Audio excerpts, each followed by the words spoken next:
is, how does a formless consciousness embed itself? Oops, I just gave it away. How does it give rise to a universe of form?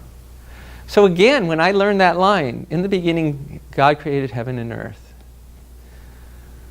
I was in second grade, and I thought, I was trying to visualize how that would happen. You know, I tried to visualize some kind of toolbox with saw and hammer and nails and wood, but wait!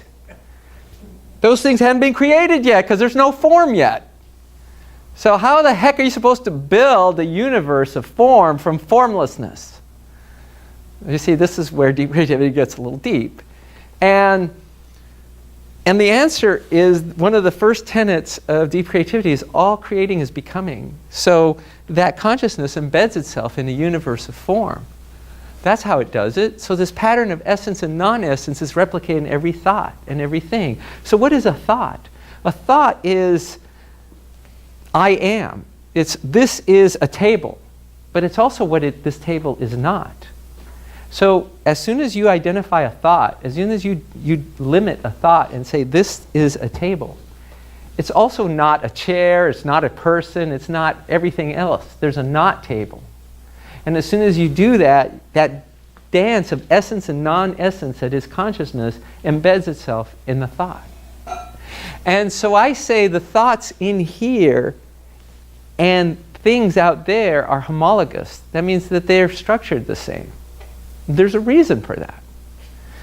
Because are we really that certain that there is a universe out there outside of our thoughts? You go, sure there is. There's an objective reality.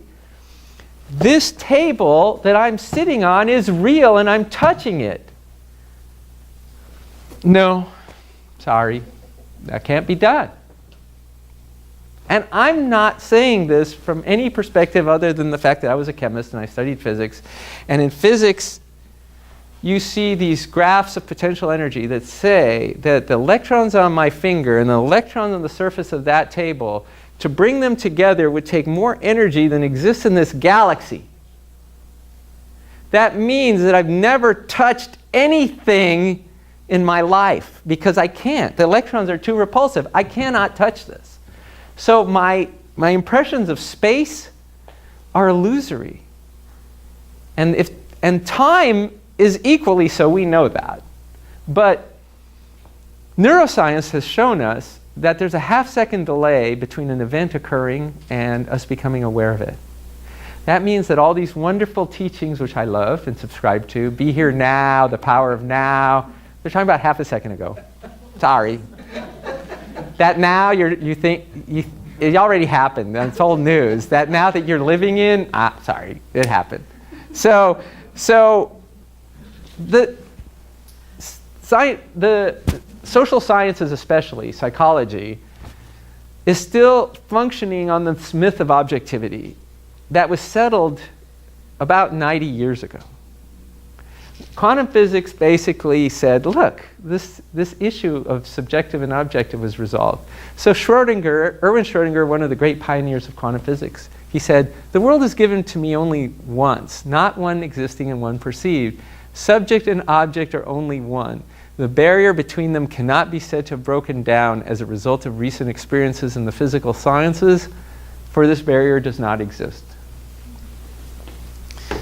Okay, so deep creativity is claiming there's only one creator. It's claiming the creation is always thought. Because whether there is an objective reality out there or not, we will never know, because we only know that objective reality, that quote-unquote objective reality, through our thought processes, through our subjective perspective.